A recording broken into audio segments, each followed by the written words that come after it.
Class 9th में आपका chapter है 11 का सेकंड पार्ट है surface area of sphere. Surface area of sphere. तो सबसे पहले हम स्फीयर के बारे में समझे कि स्फीयर है क्या, उसके बाद उसके एरिया के बारे में हम डिस्कस करेंगे। तो फर्स्ट आप सर्कल के बारे में पढ़कर आए हैं। सर्कल होता क्या है?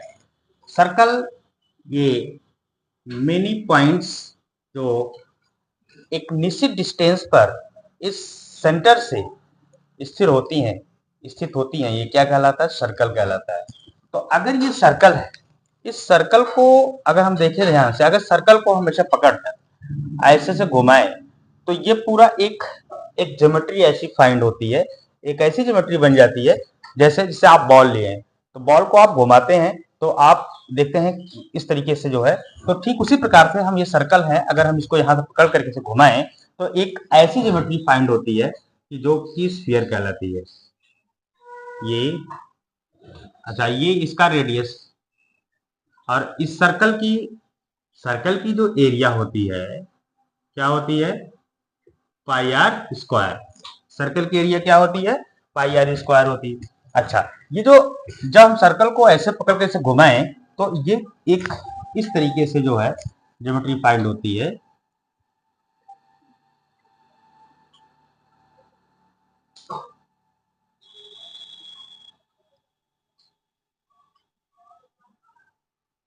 तो इस प्रकार की एक ज्योमेट्री हमारे सामने आती है, इसको हम क्या कहते हैं? Sphere. Like a football, like a ball, क्या है? As a sphere. तो स्फीयर समझ में आया? स्फीयर क्या होता है? Solid shapes of circle. Circle की कोई एक सॉलिड शेप्स हो, as a ball, football, it is a sphere. अच्छा, अब हम बात करते हैं इसके सरफेस एरिया की। सरफेस एरिया क्या है? अब जब हम इसको इसे घुमाते हैं तो हमारे पास एक कर्व सरफेस आता है। एक कैसा सरफेस आता है? चारों तरफ का जो सरफेस है उसको हम कहते हैं क्या? Curve surface. और उसी के एरिया को आपको बताना है। एरिया कैसे कर सकते हैं? देखिए, जिस रेडियस का हमने ये सपोज करिए ये आपका जो है रेडियस है इस स्फीयर का, इस रेडियस का स्फीयर अगर हम ले, इसके अगर हम इसके चारों तरफ एक धागा लपेटना शुरू करें, ये स्फीयर है और एक हम लंबा सा धागा लें और इस धागे को हम क्या करें? इसके चारों तरफ हम लपेटना शुरू करें।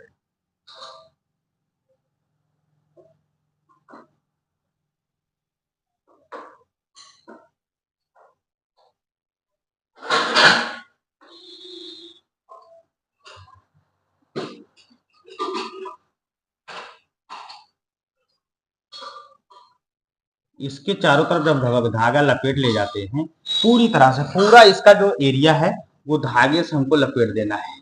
और इस धागे से जब हम पूरा लपेटते हुए चले जाएंगे तो उसके बाद जब कहीं पे कोई भी एरिया स्पेस यहाँ पे ना बचे जिसके चारों तरफ धागा ना लपेटा गया हो, उसके बाद हम क्या करें? इस धागे को ओपन कर लें।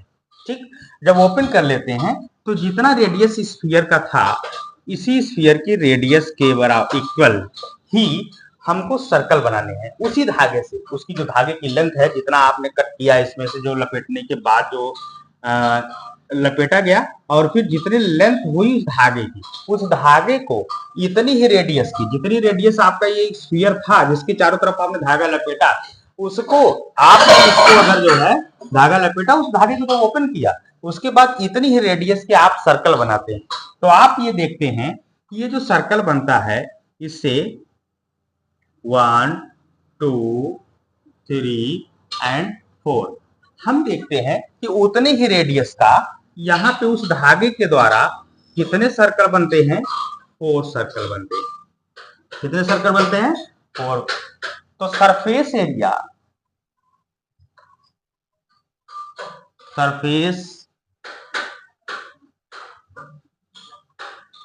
Area of sphere equal to क्या होगा? क्योंकि 4 सर्कल बने हैं तो इस सर्कल, चारों सर्कल की एरिया यानी 4 इंटू एरिया ऑफ सर्कल, है ना, एरिया ऑफ सर्कल, यानी कि सरफेस एरिया क्या हो गए, ये जो चारों सर्कल की जो एरिया है वो इसका सरफेस एरिया हो गया।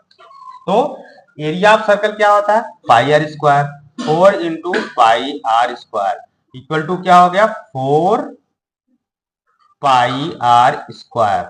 ये हमारा सरफेस एरिया आ गया, किसका, स्फीयर का। Surface area of sphere equal to क्या मिला, पाई आर स्क्वायर। ठीक है, इसके बाद एक और चीज हमको आगे पढ़नी है, वो है हेमिस्फीयर। हेमिस्फीयर क्या होता है, ये आपका सर्कल है और इसको अगर आपने हाफ पार्ट्स कर दिया तो ये क्या बन गया, हेमिस्फीयर।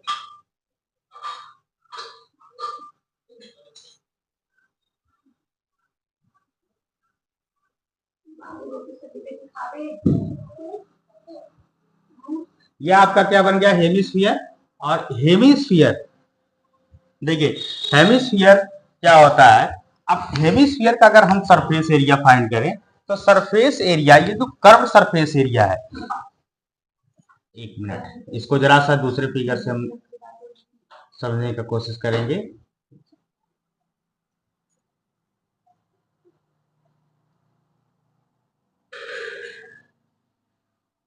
देखिए, ये तो कर्व सरफेस एरिया है और इसका जो नीचे का पार्ट्स जो है, जो कि सॉलिड है, अगर ये कटा हुआ है तो वहां पे दो चीजें आएंगी, एक कर्व सरफेस एरिया, एक नीचे की जो बेस की एरिया है ना। तो ये क्या है, हेमिस्फीयर। हेमिस्फीयर, और इसकी हेमिस्फीयर की जो है सीएसए अगर हम फाइंड करेंगे, कर्व सरफेस एरिया, तो सीएसए इसका होगा 1/2 ऑफ किसकी एरिया, स्फीयर की। 1/2 क्या हो जाएगा, 1/2 सीएसए ऑफ स्फीयर,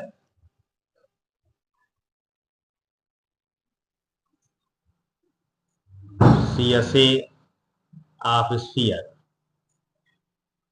तो 1/2 ऐसे ठीक है, CSA of sphere 4 pi are square, 4 pi are square, 2 1 जा 2, 2 2 जा 4, कट गया, कितना आया, 2 पाई आर स्क्वायर।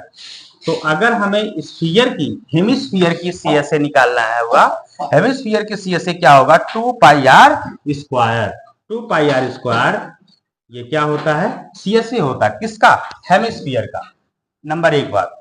अच्छा, नंबर टू, अच्छा ये देखिए, अगर इसका हम टीएसए यानी कि अगर सॉलिड जो इसका भी अगर आपको निकालना है, नीचे का जो बेस है, तब ये टीएसए होगा, टोटल सरफेस एरिया।